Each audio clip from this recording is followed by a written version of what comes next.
तर मित्रांनो चला आपण करूया Oppo Reno15 Pro Mini versus V70 Elite comparison. तर सगळ्यात आधी पाहूया आपण डिझाइन। तर डिझाइन मध्ये Oppo Reno15 Pro मध्ये मिळतो तुम्हाला 6.32 इंचेसचा कॉम्पॅक्ट साइज डिझाइन, जो की लाईट वेट आहे आणि पॉकेट फ्रेंडली आहे आणि खूप प्रीमियम आहे। आणि तेच Vivo V70 Elite मध्ये तुम्हाला लार्ज साइज डिझाइन मिळतो। तर आता चला पाहूया कॅमेरा। Reno मध्ये मिळतो तुम्हाला first flagship grade 200 megapixel main camera आणि तेच Vivo मध्ये मिळतो तुम्हाला 50 मेगापिक्सलचा मेन कॅमेरा। मेगापिक्सल म्हणजे फक्त नंबर नाहीये, तर फरक तुम्हाला त्यावेळी कळतो ज्यावेळी तुम्ही क्लिक करून एखाद्या फोटोला पिन झूम करताय। Reno मध्ये तुम्हाला जास्त डिटेलिंग सोबतच नॅचरल स्किन टोन तसंच रिअलिस्टिक बॅकग्राऊंड कलर्स आणि हाय रेझोल्युशनचा फायदा मिळतो। जर तुम्ही Reno मधून पोस्टर साइज प्रिंट काढताय तर तुम्हाला क्वालिटी आणि डिटेलिंग शार्पनेस खूप चांगले भेटेल, बट Vivo मध्ये थोडंसं आर्टिफिशियल वाटेल। Reno येतो best in class 3.5x optical zoom सोबत आणि Vivo येतो 3x ऑप्टिकल झूम सोबत। दिवस असो किंवा रात्र, Renoचा पोर्ट्रेट मोड खूप रिफाइंड आणि DSLR लाईक डेप्थ देतो। लाईट आणि शॅडो खूप चांगल्या पद्धतीने बॅलन्स आहे आणि तेच Vivo मध्ये तुम्ही पाहताय तर लाईट थोडीशी फ्लॅट आहे आणि बॅकग्राऊंडला DSLR डेप्थ थोडंसं कमी आहे।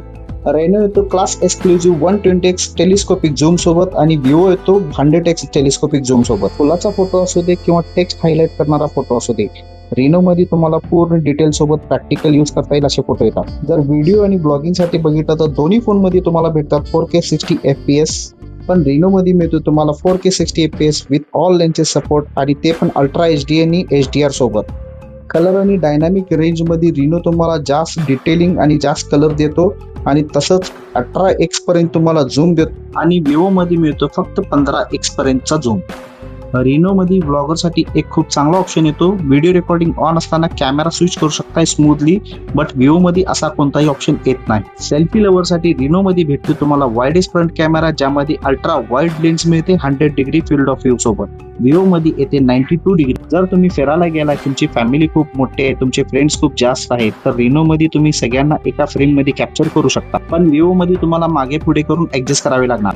परफॉर्मन्स आणि स्टॅबिलिटी मध्ये Oppo मध्ये भेटतो तुम्हाला MediaTek Dimensity 8450 चा प्रोसेसर आणि Vivo मध्ये येतो Qualcomm Snapdragon 8H Gen 3 चा प्रोसेसर।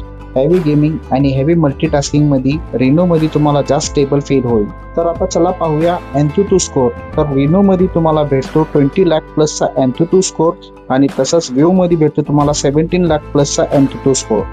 बॅटरी ड्रेन टेस्ट मध्ये Oppoची बॅटरी 8% ड्रॉप झाली, तर Vivoची बॅटरी 11% ड्रॉप झाली। चला तर पाहूया AI चे फीचर।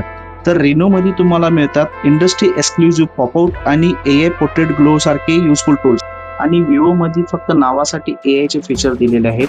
त्याच्यापेक्षा चांगले फोटोज आपण थर्ड पार्टी ऍप मध्ये एडिट करू शकतो। जर ओव्हरऑल पाहिलं तर डिझाईन पासून ते कॅमेरा तसेच AI फीचर तसेच परफॉर्मन्स प्रत्येक